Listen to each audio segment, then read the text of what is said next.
വയനാട് മണ്ഡലത്തിൽ രാഹുൽ ഗാന്ധിയുടെ പ്രചാരണം തുടരുന്നു. കോഴിക്കോട് ജില്ലയിലെ കൊടിയത്തൂരിലാണ് ഇന്ന് പ്രചാരണം ആരംഭിച്ചത്. ആയിരക്കണക്കിന് പേരാണ് റാലിക്കും മറ്റുമായി എത്തിയത്. 4 സ്ഥലങ്ങളിൽ കൂടി അദ്ദേഹം ഇന്ന് പര്യടനം നടത്തും.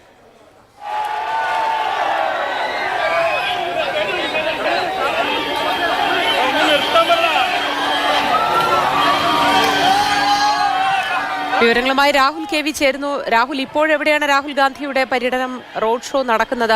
ഇനി ഏതൊക്കെ സ്ഥലങ്ങളിലാണ് റോഡ് ഷോ ബാക്കിയുള്ളത്? എപ്പോഴത്തേക്ക് ഈ പരിപാടികളൊക്കെ അവസാനിപ്പിക്കും? എപ്പോഴൊക്കെയായിരിക്കും അത് അവസാനിക്കുക?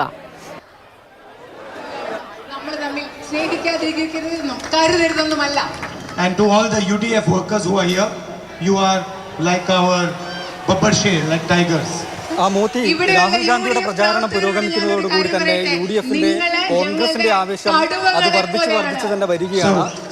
കോഴിക്കോട് ജില്ലയിലെ കൊടിയത്തൂരിലാണ് അദ്ദേഹം റോഡ് ഷോയിൽ പങ്കെടുത്തത്.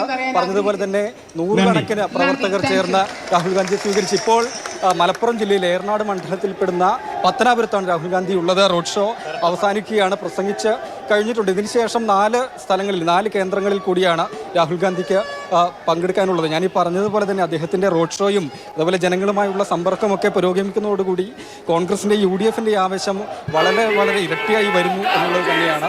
അപ്പം കേന്ദ്ര സർക്കാരിനെതിരെയും സംസ്ഥാന സർക്കാരിനെതിരെയും അതിരൂക്ഷ വിമർശനം ഉന്നയിച്ചുകൊണ്ട് തന്നെയാണ് രാഹുൽ ഗാന്ധിയുടെ പ്രസംഗം ഓരോ കേന്ദ്രത്തിലും നടന്നിട്ടുള്ളത്.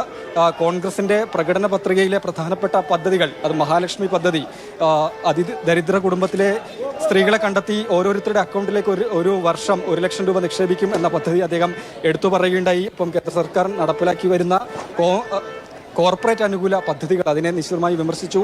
വയനാട് മണ്ഡലത്തിലെ പ്രധാനപ്പെട്ട 3 വിഷയങ്ങളായി അദ്ദേഹം ഉയർത്തിക്കാട്ടിയത് രാത്രിയാത്രാ നിരോധനം, അതുപോലെ മെഡിക്കൽ കോളേജിന്റെ ദുരവസ്ഥ, ഒപ്പം തന്നെ വന്യമൃഗ ശല്യം എന്നിവയാണ്. ശരി രാഹുൽ.